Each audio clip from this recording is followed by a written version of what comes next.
The Thatcher years were the only good years in Britain for the past 50 or 60 years. I can't see why Reeves keeps going. There's no point. Everything's unravelling at super fast speed. I'm Allister Heath, and once again I'm responding to some of the excellent reader comments on my latest article, in which I describe the coming implosion of the Labour government and the possibility that Rachel Reeves, or whoever takes over as Chancellor, will be forced to beg for a bailout at the hands of the IMF. So the first question is from Tim Martin. He says, I've just turned 26 and I'm desperate to work abroad. I can't stand the thought of spending the next 10 years in the UK, low wages, high taxes and unaffordable house prices.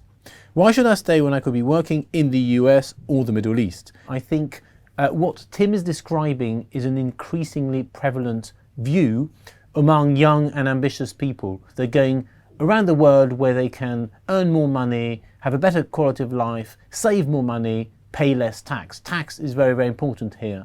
A lot of these people are never going to come back. That is a tragedy of the exodus that Britain is now facing. And the last time we saw that was in the 1970s and 1980s. All of that has returned and worse.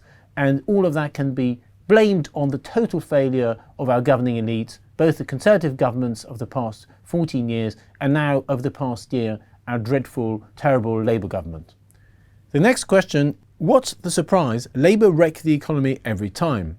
Reform doesn't have the experience, so despite their immigration failure, only the Conservatives can fix this mess, and it may take 3 parliaments.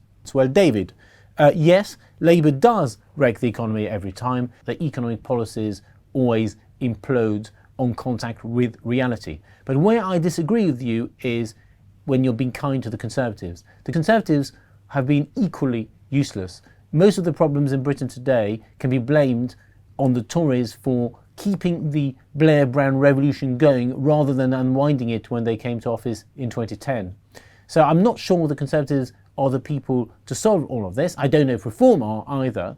But the one thing I can tell you is we cannot wait for 3 parliaments before fixing this. Next question is Billy G. Don't forget who brought us this, the Tories. Indeed, Billy, that's just what I said. What really happened is this.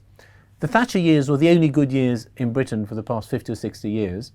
A lot of positive reforms took place in the 1980s. Some of those continued into the 90s under John Major. And it is from 97 that things started to go wrong. The problem is the Tories, who were elected as part of the coalition government in 2010, failed to resolve these issues. They failed to undo the mistakes of Labour, and we've ended up once again with the Labour government, and this time everything's unravelling at super fast speed. The next question is from Michael Brown. Most of us need the public sector whether we pretend otherwise or not. They are not in a good state. We need to retain doctors and nurses instead of them being rewarded and appreciated better in Australia. Without investment in teaching, education, industry and transport, the UK will stagnate. I think one of the problems is the NHS. The NHS is broken. The 10-year NHS plan, which has just been announced by Wales Streeting, the Health Secretary, won't fix any of this. It might rearrange a few deck chairs, it might improve a few small problems, but overall it's not going to fix anything. We don't pay doctors and nurses enough in Britain because all of the funding for the NHS comes from the taxpayer. We'd be much better off with a Swiss-style health system or a Singapore-style health system, something completely, radically different.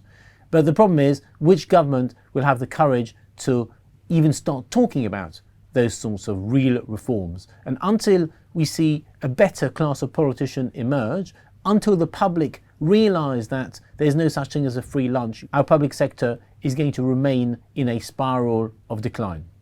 As Reeves has had her winter fuel and welfare reforms overturned by the party, what is the point of her staying on?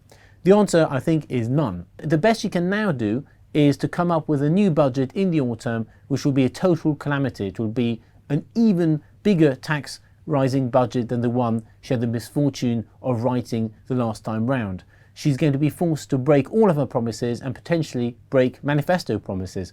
She's under massive pressure to dilute her so-called fiscal rules. If she doesn't do that, she'll have to put taxes even more. If she does do that, she will lose what's left of her credibility. So I think it's a lose-lose for her.